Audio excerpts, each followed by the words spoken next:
King Solomon was known for his wisdom. People came from far and wide to seek his advice. He was a fair ruler. He always tried to make the right decisions.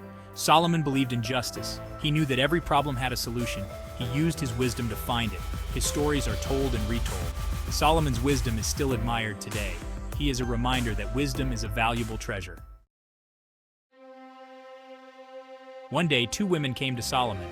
They were in great distress and sought his wisdom to resolve their dispute.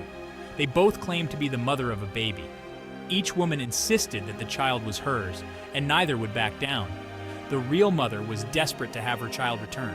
Her eyes were filled with tears, and her voice trembled with emotion as she pleaded with the king. The other woman had a plan. She was determined and cunning, her eyes gleaming with a hidden agenda. She wanted to take the baby for herself. Her demeanor was cold and calculating as she tried to convince everyone of her claim. The two women argued passionately before the king. Each one sounded convincing, presenting their case with fervor. Solomon listened carefully, weighing their words. He needed to find the truth. Solomon knew that this was not just a matter of words, but of a mother's love and a child's future. He had to be wise and find a way to know who the real mother was. With a calm and thoughtful demeanor, Solomon devised a plan to reveal the true mother, a plan that would test the depths of their love and intentions. Solomon thought for a moment, his mind racing through the complexities of the situation before him.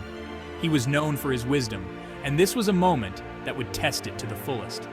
Then, with a calm yet authoritative voice, he asked for a sword to be brought to him. The court fell silent, the air thick with tension and anticipation. Holding the sword high, he made a shocking declaration. He said he would cut the baby in half, giving each woman a part. Gasps echoed through the room as everyone tried to comprehend his words. Each woman would get a part, he proclaimed. The two women stood in front of him, their faces a mix of fear and desperation. The real mother was horrified. Her heart shattered at the thought of her child being harmed. She couldn't bear the idea of her baby being hurt, even if it meant losing him forever. "No!" she cried out, her voice filled with anguish. "Give the baby to her, just don't hurt him!" Her plea was a testament to her selfless love and sacrifice. But the other woman, with a cold and indifferent demeanor, agreed to the idea without hesitation. Her lack of compassion was evident to all. Solomon immediately knew the truth. His eyes softened as he realized the depth of a mother's love. The real mother would rather give up her child than see him harmed. The real mother would rather give up her child than see him harmed.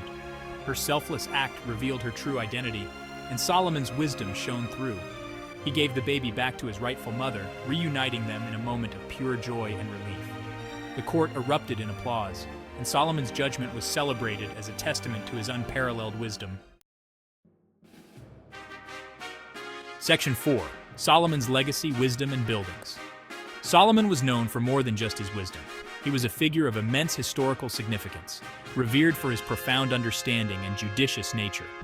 He was a great builder whose architectural endeavors left a lasting mark on history. He built the first temple in Jerusalem, a monumental achievement that stood as a testament to his vision and dedication. This was a magnificent holy place, designed with intricate details and unparalleled craftsmanship. The temple became a symbol of Solomon's reign, representing not only his religious devotion, but also his political and cultural influence. It was a place of prayer and worship, where people gathered to seek spiritual solace and divine guidance. People came from all over to see its beauty, marveling at its grandeur and the wisdom it embodied. Solomon's reign was a time of peace and prosperity, a golden era where culture and knowledge flourished. He showed that wisdom and understanding are essential for a good ruler, guiding his people with fairness and insight, ensuring the well-being of his kingdom. His wisdom was immortalized in proverbs and writings which continue to inspire and teach generations. The legacy of Solomon's wisdom and buildings can still be seen today, influencing modern architecture and governance. His story reminds us of the enduring power of wisdom and the importance of building not just structures, but communities and legacies that stand the test of time. Section 5. Learning from Solomon. Solomon's stories teach us valuable lessons. They show us the importance of wisdom. They remind us to think before we act. Solomon's example inspires us to be fair. He teaches us to listen to others. We learn to seek understanding in every situation. His life shows us that compassion is important. When we understand others, we can make better decisions. We can build a better world. Section 6. The Power of Understanding. Solomon's story reminds us that true wisdom is powerful. It is not just about being clever. True wisdom comes from the heart. Understanding others is essential. When we listen to each other's stories, we connect. We build bridges of empathy and compassion. Like King Solomon, we should strive to be understanding. Let's listen to each other. Let's build a world based on wisdom and compassion.